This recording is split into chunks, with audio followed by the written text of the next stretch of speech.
Good evening and welcome to the Spotlight tonight here on NewsX. I am Rishabh Gulati. We've seen again and again story after story of sacrifice that becomes so painful we sometimes bury it. Babugiri, Netagiri. You know what happened with the Adarsh Housing Society, which was meant for Kargil widows, scammed by netas.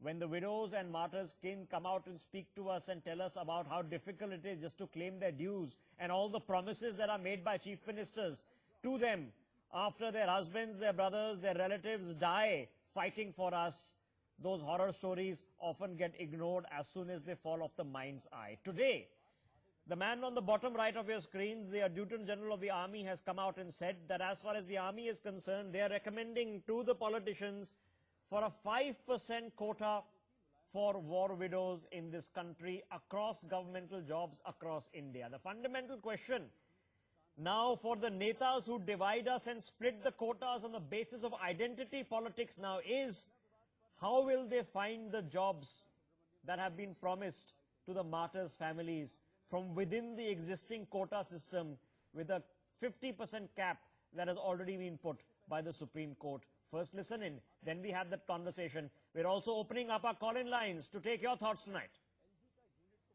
The war widows issue, sir. How do you intend to accommodate the war widows? This is some issue which a lot of officers, a lot of war widows, for example, Hanuman Thapa's wife, I've heard she wants to be accommodated in the army by means of some job or something. What is being done from your side or your officer's side to accommodate war widows? We have now initiated, in fact, the previous Honorable Raksha Mantri's concurrence, we have actually drafted a legislation of this kind, which we have fed into the government, which states that a 5% quota on central and civil government jobs must be given out to our war widows or our next of kin sons and wards to get an employment on compassionate grounds into civil and central jobs. So this legislation is already in the pipeline, and we are hoping this will come through into civil and central jobs. So this legislation is already in the pipeline, and we are hoping this will come through. मुझे लगता है कि जो प्रस्ताव यदि उन्होंने दिया है तो कोई सोच समझ करके दिया होगा, और गवर्नमेंट भी गंभीरता से ही विचार करती है, और हमारी गवर्नमेंट तो वैसे भी सैनिकों को और सैनिकों के परिवारों को शीर्ष प्राथमिकता हमेशा दिया है. State and center has to even look after whether if these reservation included, so it should be increased up more than 50%. So that will, I think, so it will be a violation of the Supreme Court decision. But I think so the proposal is quite good. Yes, it's a very good step. If you take, it is not only at the central level, it's also at the state level. So 5% is a considerable sum. Let us hope the bureaucracy does not either delay it or dilute it or scuttle it, which can happen. But if this scheme comes through, it is a very good step for the widows and thereby morale of the defense services. I think it's a very good thing that the government has sent this, but I think we'll have to still see very deep into it, because it depends. Say she's not a scholar, so I think this has to be refined. I'm happy and appreciate that the Army headquarters has taken up case with the government for the reservation of the fallen soldiers and their next of kin. I think the government should, without giving a second thought, should accept the proposal of the Army headquarters. This particular clause has been totally and fully ignored. Possibly 50% of them got jobs, and many states. Then this law exists. What is new about it? Question is whether any government will like to use it or do not want to use it. Let's open up this conversation and to your voices. There's a number at the bottom of your screen, 0120-4369674. We make an effort here at NewsX to get as many of you involved into the conversation in an immersive television broadcast as possible. On the broadcast with me also, Major General R.K. Malhotra is with us from Delhi, Shaina NC, representing the Bharatiya Janata Party. Mohammad Khan from the Congress about to join us shortly. Let me start with you, General Malhotra. Now, we've seen all too often in the past, sir, where tragedy has struck upon tragedy, insult has been painted over injury. Other society was just an example, sir. But every time big promises are made by netas, promises that they will look after the families, promises that compensation will be offered to those who sacrifice their lives for this country, sir. All too often, families are left running from pillar to post. How do we make sure that representatives of this country who sit in august houses of parliament and elsewhere deliver on these promises now?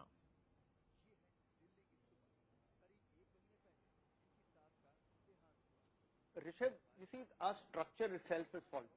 And one must understand that, while all these noises are being made, they will never get fructified. And I'm not talking of the present government. It has been so all over. The reason is, look at the organization which is supposed to look after the ex-servicemen, the widows and the next of kin. It is headed by guys who have nothing to do with uniform. It is headed by bureaucrats who have never seen a bullet being fired. So if they sit on judgment, how will they be committed to doing what it's doing? So I don't see much happening, despite the fact that General Sharma is saying that they set out a proposal. This proposal will be nixed, because unless there is a guy who's worn a uniform, unless a guy who understands that he was a sole bread-winning guy who gave up his life for the nation, and the kind of trauma besides the loss of life that they will face for the rest of life, because these guys die at the ages of 20, 25, and there is a whole life thereafter that the children have to grow up, and somebody has to look after them. But the government will coolly forget it, because the guy who's sitting on there to take judgment and take this case up, because the army will send a case to the Ministry of Defense. But in the Ministry of Defense, we've been weeping, we've been crying hoarse that there should be somebody from the uniform fraternity who should sit there. But they haven't yet done actually it. Cares So about the obviously, subject I don't know rather what's than the reason. speaks about the subject. But Okay, let me if rope this is in, the if I case, can, the I'll politicians give you on the another panel, example. General. Just stay with me. Shaina NC with us. Shaina NC, there are two fundamental things. We all know, ma'am, the extremely unfortunate episode that took place and has consequently caught the imagination of the country of what happened with the Adarsh society, which was meant primarily for the Kargil war widows. Now, a demand has come, it's not a unique demand, to deliver job reservations for widows or at least their next of kin. There are 25,000 such families at any given time in India, ma'am. Will it be delivered? Absolutely, without a doubt. And let me please say on record, as we stand in solidarity with our armed forces, this is not something that we're doing to oblige them. This is a fundamental duty which we really believe that must happen. A quota for war widows or a quota for kin of people who have lost their loved ones. Even if you take Mumbai's case, you have Hemant Karkare's family, you have Salaskar's family. You have so many cases that one come to mind immediately. And this is not about just for her. It is for her and her family. And please do understand that we have the courage of conviction to believe that yes, this is needed, it will be debated in Parliament, and maybe from 5% it could even be a 10% okay, quota. let's take it up. It's not it's easier said than done, of course, Shaina NC, because I'm going to come to the onion in this in just a second. Wait, let me quickly take a caller first. Alan is joining us from Ahmedabad. Alan, go ahead. Yeah, actually, I was just watching the news of Mr. Rajnath Singh today. Basically, for 1.5 hours, he was in full support for all the soldiers, who are actually guarding us. Yes. See, to be honest, these soldiers are actually are on the forefront, okay, of facing the bullet, okay. So very nicely he said that the people who actually sacrifice their lives, they should be given a crore. Am I right or not? So, when they say it's easy to talk, but actually most of the time, it's going to be about delivery, Alan, and that's exactly the point. If a reservation or at least a job guarantee has to be offered, Mohammad Khan, it has been demanded in terms of religion, it has been divided in terms of identity of caste. The Supreme Court has a 50% quota. If a reservation has to be found, who's going to be sacrificing to make space for war widows whose families have made the ultimate sacrifice? Well, Rishabh, let me begin by saying, I just heard you say job guarantee, and I like that word much better than quota, because you're right. When you're talking about quotas, you have to fit them within an existing paradigm, right? We don't want this to fit within an existing paradigm. This is an extraordinary set of individuals whose families have given the ultimate sacrifice. There needs to be a job guarantee scheme here. Now, you pointed out that there are 25,000 widows who are the victims of their husbands having given the ultimate sacrifice. You have to accommodate them. You cannot say 5% quota hoga, 10% quota hoga. You have to figure out a way to bring them all into the fold. But it doesn't happen. Mohammed Khan, it doesn't happen. And it's not distributed to one government or your government. It doesn't happen now. You come from a party, but what happened in Adarsh, Mohammed Khan? That was the tragedy of it all. Let me tell you. First of all, Adarsh was about clearances and permits. And out of come on, it was meant for war widows. And we know what happened and who got them. I'll tell you something. The fact is, Adarsh, I think, isn't comparing apples and oranges here, but Rishabh, I will say this, under the Congress, we had a stated policy, whether it be war widows, widows of police officers, widows of CISF officers, we would try and accommodate all of them. I'll grant your intent, and I'll grant the intent of the ND and the BJP also, and I'll wish the politicians and the parties that you represent the best intent, but as General Malhotra has been telling us, when it comes to execution, it doesn't happen. Imagine a family that comes from the backwaters of India, that has sent a son to fight for the country and has lost that son or brother, and then is made to run from pillar to post just to get pension, just to get the few thousand rupees a month that is given to widows. That's the problem. And we need to examine that issue. From Chandigarh, Vineet is joining us. Vineet, go ahead. My point is only one, that you are ready to give, quota for the war widows and all. But what about the widows if they get married and resettle their life? Should the quota continue to the government service? That's why it's complicated. It's complicated. Nobody's saying, Vineet, that this is a settled question, but the principle R.K. Malhotra is not about intent, General Malhotra. It's more about execution, about getting it done on the ground to create an environment that deals emphatically and empathetically. Widow will be given a reservation and all. I just want to make a point. I mean, since you said that if he gets married, the issue is over. So I don't think that's right. I don't think it's right. Because here is a lady who's seen that tragedy. And she's just lost her moorings in life at the age when she must just have got married. Maybe she has a very young. Here is a lady who's seen that tragedy. And she's just lost her moorings in life at the age when she must just have got married. Maybe she has a very young child who's a few months old. And if she gets married, that's a separate matter altogether. But it's the nation's responsibility. And I was very happy the way that the BJP representative said that they consider it a right and they don't consider it a dole. And that should be the spirit when you send your guys to fight for you. This is not, crying for crumbs. She's married, so sorry, don't make it complicated. This is the damn tragedy of the way that we look at things. Now, I'll give you an example. Here is a Fortis hospital, which has Flight Lieutenant Dha's name over there. It is known as, so obviously they got land from there, they got everything from there. There's a Fortis, it's now become a Fortis hospital. And servicemen are not allowed treatment over there at all. Yeah, so other hospitals allow it. Exactly but here is a hospital who's got land because of a guy who laid down his life. But they don't welcome ex-servicemen. Something has got to give. Now, the criticism has always remained the same, that there are politicians who don't understand the army and understand what widows and their families of martyrs go through. There is Babudom that is equally unempathizing to what is happening. How do you reform all of that, even if your intent is right? Well, let me please say that, this constant kind of comment on babus or bureaucrats is unwarranted, because this is a decision that the government is going to take. It's going to be talked about in Parliament, and Rajnath Singh Ji's statement is very clear, where he says that 1 crore is the minimum that the kin of the family should get. Now, you can view everything with suspicion and say that how are the jobs going to be procured, or where are the jobs going to be given. Let her finish. Go ahead, ma'am. May I just complete my point, please? It was for 60 years, there was no talk about one rank, one pension when you had every opportunity to do it. Please understand that it was implemented only when the BJP government under the leadership of Modi ji I don't think there is a single happened soldier more who agrees that recently you in the have past 2 implemented years. one rank, one So pension. we What you can put keep forth is a talking farce, and madam, and it has commenting been in rejected sarcastic by the ways families to of armed forces. create a political I think this attempt to one-upmanship, but dupe that's them not has necessary. failed And please don't sufficiently. politicize the war Let us widows' stick to the rights point, issue. Mohammed Khan. Just stick to The the war point. widows' right No, I'm just issue, saying as their I actions said, don't match is the not words. about the war widow rights issue is not about we doing something that we are feeling obliged towards. It is a duty. Okay, and it's it a duty. is their All right, and they don't need you to hit feel the right chord, apologetic about madam, it at all. with General R.K. Malhotra, who says he's at least glad you're talking like that. But again, it comes to delivery, and we're going to examine delivery in just a second. Naveen joining us from Bengaluru. Naveen, go ahead.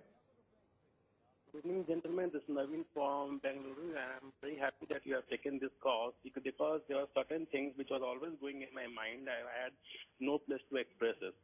Point number one, war widows are asset to this country, and unfortunately, we don't treat them like that. When the supreme sacrifice is made by the soldiers, everybody will come and give a verbal speech.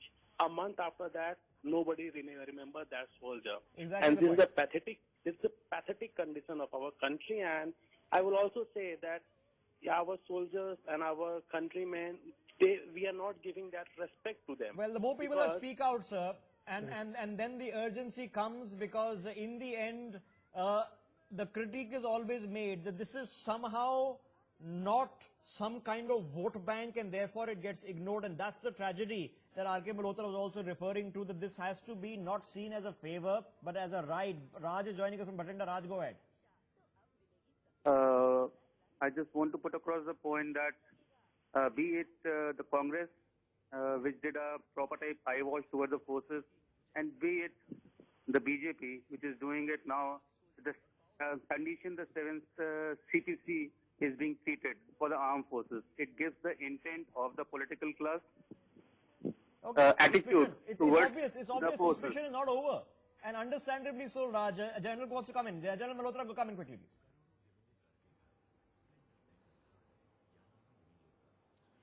I just want to say that here is a debate, and initially you saw both ends of the political spectrum agreeing that they need to do something. But as the debate progressed, see, everybody wants to take credit and do nothing. The Congress is saying we brought the OROP to the table first. The BJP is saying we are the guys who gave it. So finally, it's not a question of taking credit. If what China said was very right, they consider it a right. So where's the credit? You're just delivering what you think is the right of a person or the family whose child has laid down life. So why are you wanting to take credit? Okay, Why let's get down to the brass tacks, sir. Let's get down to the brass tacks. Mohammed Khan, okay, Mohammed Khan, and I'm going to take this up. I just want to say one thing. Quickly make a point that I want to ask you a question. Go ahead. Actually, my question is directed towards the BJP spokesperson, and it's this, Rishabh. Look, you will make all the right noises, you will make all the right statements, but the problem is you have not acted in 3 years, your actions are not commensurate to your words. We are Can going you tell to us how you presume plan Mohammed on Khan. acting? No, we are How do going you to presume plan on Mohammed acting in Khan the next 3 that years? of all the members of parliament, the 30-40 that you have sitting are going to take up this unanimously in parliament the next opportunity you have, and will get the job guarantees and get it delivered at China NC. Can we get consensus on this? Rishabh, I can make that assurance Yes. here. I dare Ms. China NC to make the same assurance I'm on sure behalf she'll of take it up. government. China NC. Rishabh, as I said, we're not here to get one-upmanship or to say that we have done this or we want any appreciation for it. It comes with the conviction that yes, war widows have a right, and that right has been misused many a times. Please do not forget, even with the Adarsh scam, it was our government that brought it to light.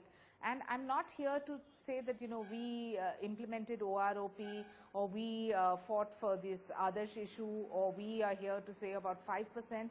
We want to make sure that this becomes an issue that there is an absolute consensus on, and this need not necessarily be 5%. It could be as many people who So have now it's lost about delivery. Okay, now it's about getting the job rolling. A bill will have to be brought into parliament. The bill will have to be debated, and have to be passed, and some kind of delivery mechanism will have to be put in place. Whether the delivery mechanism is going to happen from the armed forces or from the civilian administration is going to become a debate. Brigadier Avtar Singh is joining us. Brigadier, go ahead. I am glad that the BJP representative China NC is conveying very positively that they will do something for the widows. or Veer Naris as we call them. I also read that they're saying that Rajnath ji has said promised 1 crore. I would like to put it on record that the army personnel get maximum from the AGI as their compensation, and the government does not give them anything. It is the army group insurance that gives them the compensation. For which every army personnel contributes through his entire life. Yeah. Exactly the point. Okay, No, I mean, at least they could standardize this thing, apart from giving us the jobs. Okay, what needs to be done? Okay, let's get down again to what the deliverables are. General Malhotra, what now needs to be done? We've seen an idea that nobody disputes. Now it needs to be operationalized in very just and deliverable ways. What needs to happen next, sir?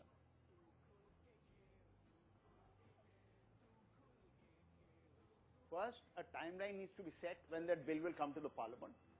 Second, there should be a unanimous decision without any ifs and buts where it should be laid down, how it's going to be implemented. And it should not be seen as a reservation. It should be seen as a right. And therefore, this issue of 50% and less than 50% should not come. And not only should the act be passed, the way it is going to be delivered, it should be passed to the states, and thereafter it should be monitored. That, okay, this is happening or not, because there are a large number of states, I'm sure generally agree, the states have a very patchy record. Some do a great job, some do a really bad job. All these instructions never happened. When it comes to delivery of pensions, when it comes to actually operationalize things on the ground, it's a very patchy record, state to state. Not just an idea. Well, defense will come under the union list. So I'm talking about delivery. Absolutely. And we should have those do's and don'ts where guys know their rights and the guys know where to go and how to get it.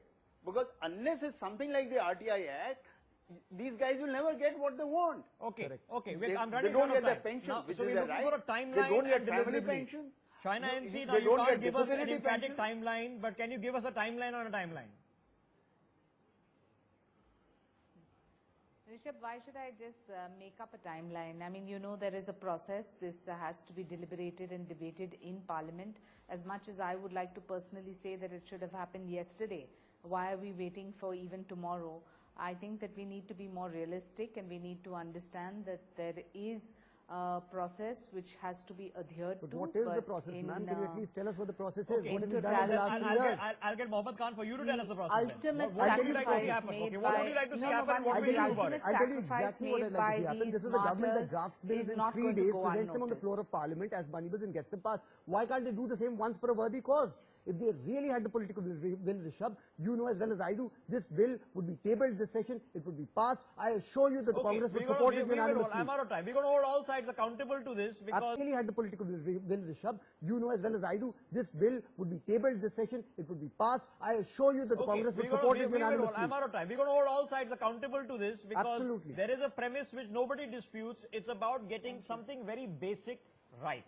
That's it. That's all that's required. It is not, we're not talking about millions and millions of people. There are 25,000 families at a given point of time that need the nation, look to the nation to look after them because their family members looked after the nation. It's as simple as that. We're going to hold the politicians accountable for it. We'll take this up also as we go along. For now, China NC, for at least setting it up for us, and hopefully you'll communicate this within your own party. The same for Mohammad Khan and for the general to delineate for us what the issues are and what needs to be done. Thank you all for having this conversation at least tonight. We're going to keep tracking this as the days and weeks progress. I'll slip into a short break. The news up with my colleague Adarsh. Stay with us.